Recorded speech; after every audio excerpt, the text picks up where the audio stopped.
Hybrid விதை என்பது ஒரு நிலையான மற்றும் உயர்தர பயிர் தரும் விதமாகும். இது இரண்டு வித்தியாசமான தாவர இனங்களின் சந்தரத்தின் மூலம் உருவாக்கப்படுகிறது. ஹைபிரிட் விதை தயாரிப்பில் அறிவியல் நுட்பங்களும் காலநிலை மற்றும் மண்ணின் நிலைமைகளையும் கருத்தில் கொண்டு செயல்படப்படுகிறது. இதன் முக்கிய நோக்கம் பயிர் உற்பத்தியை அதிகரிப்பது, நோய் எதிர்ப்பு திறனை அதிகரிப்பது மற்றும் நிலையான உற்பத்தியை உறுதி செய்வதாகும். ஹைபிரிட் விதை தயாரிக்க முதலில் தரமான பெற்றோரை தேர்வு செய்ய வேண்டும்.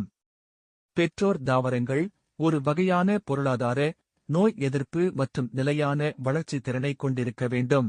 பெற்றோரை தேர்வு செய்வது என்பது ஹைபிரிட் விதை தரத்தை தீர்மானிக்கும் மிக முக்கியமான கட்டமாகும். அதிக விளைச்சல் தரும் மற்றும் நோய் எதிர்ப்பு திறன் கொண்ட பெற்றோர் தாவரங்களை தேர்ந்தெடுப்பதால் அவர்களிடமிருந்து வரும் குழந்தை விதைகளும் உயர்தரமாக இருக்கும்.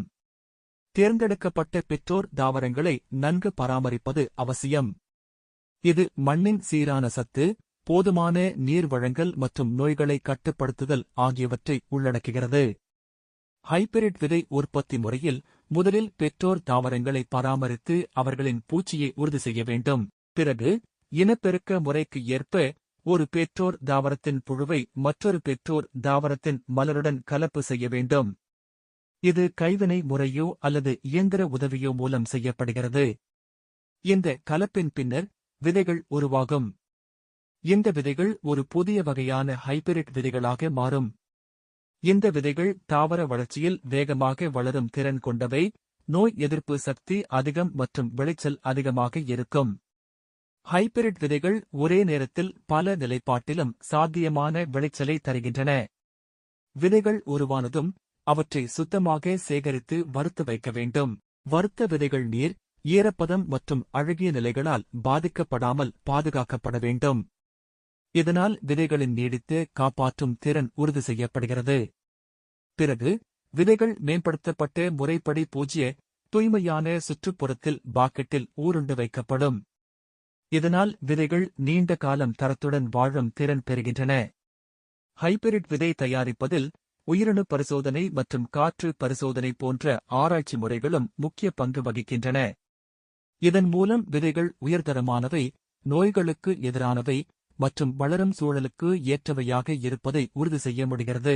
ஹைபிரிட் விதை உற்பத்தி நுட்பத்தில் பாரம்பரிய விதை தயாரிப்பு முறைகளுக்கு மாற்றாக அறிவியல் மற்றும் தொழில்நுட்பத்தின் பயன்பாடு முக்கியத்துவம் வாய்ந்தது. மென்பொருள் பரிசோதனை, தாவர மரபியல் ஆய்வு மற்றும் மண் சோதனை ஆகியவை ஹைபிரிட் விதை தயாரிப்பில் அடிப்படை கூறுகள் ஆகும். இதனால் விதைகள் எந்த இடத்தில் வளர வேண்டும், எந்த அளவு நீர், ஊட்டச்சத்து மற்றும் பராமரிப்பு தேவைப்படும் என கணிக்க முடிகிறது. இதனால் ஹைபிரிட் விதைகள் பயிர் உற்பத்தியை அதிகரிக்கும் திறன் கொண்டதாக உருவாகின்றன. மேலும் ஹைபிரிட் விதை உற்பத்தி செய்பவர்கள் தரமான விதைகளை பயிரிடும் முறைகளையும் மண் சுத்தம் மற்றும் பாசன முறைகளையும் பின்பற்ற வேண்டும். விதைகள் வளரும் காலத்தில் நோய் மற்றும் பூச்சி தாக்கங்கள் குறைவாக இருக்க பயிர் மேலாண்மை முறைகள் மிகவும் அவசியமாகின்றன. இதனால் பயிர் விலை உயர்ந்தும் விவசாயி நன்மை பெறவும் முடியும். ஹைபிரிட் விதைகள் அதிக விளைச்சல் தரும் காரணமாக விவசாயிகள் குறைந்த நிலத்தில் கூட அதிக உற்பத்தியை பெற முடியும். இது உணவு பாதுகாப்பு மற்றும் நாட்டின் பொருளாதார வளர்ச்சிக்கு உதவுகிறது. மேலும் நோய் எதிர்ப்பு திறன் அதிகம் என்பதால் விவசாயிகள் வேலையை குறைத்து செலவை குறைத்து பயிர் வளர்க்க முடியும். ஹைபிரிட் விதை தயாரிப்பு முறைகள் விவசாயத்தில் தொழில்நுட்ப முன்னேற்றத்தையும் காட்டுகின்றன. மொத்தமாக ஹைபிரிட் விதை தயாரிப்பது என்பது ஒரு அறிவியல் சார்ந்த செயல்.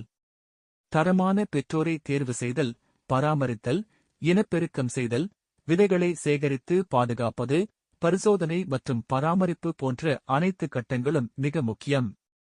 இதனால் புதிய தலைமுறை ஹைபிரிட் விதைகள் உயர் விளைச்சல், நோய் எதிர்ப்பு திறன் மற்றும் நிலையான உற்பத்தியை உறுதி செய்யும் வகையில் உருவாகின்றன. இது விவசாயிகளுக்கு நன்மை வழங்குவதோடு நாட்டின் விவசாய வளர்ச்சிக்கும் முக்கிய பங்கு வகிக்கிறது. இந்த முறைகள் மற்றும் அறிவியல் நுட்பங்கள் பயிர் வளர்ச்சியை மேம்படுத்தும், விவசாய உற்பத்தியை அதிகரிக்கும் மற்றும் விவசாயிகளுக்கு நன்மை தரும். ஹைபிரிட் விதை உற்பத்தி நுட்பங்கள் விவசாய தொழில்நுட்பத்தில் ஒரு முக்கிய முன்னேற்றமாக கருதப்படுகிறது. இதனால் விவசாயிகள் குறைந்த நிலத்தில் கூட அதிக உற்பத்தியை பெறலாம் மற்றும் நிலையான உற்பத்தி மூலம் விலை நிலைத்திருக்கவும் முடியும்.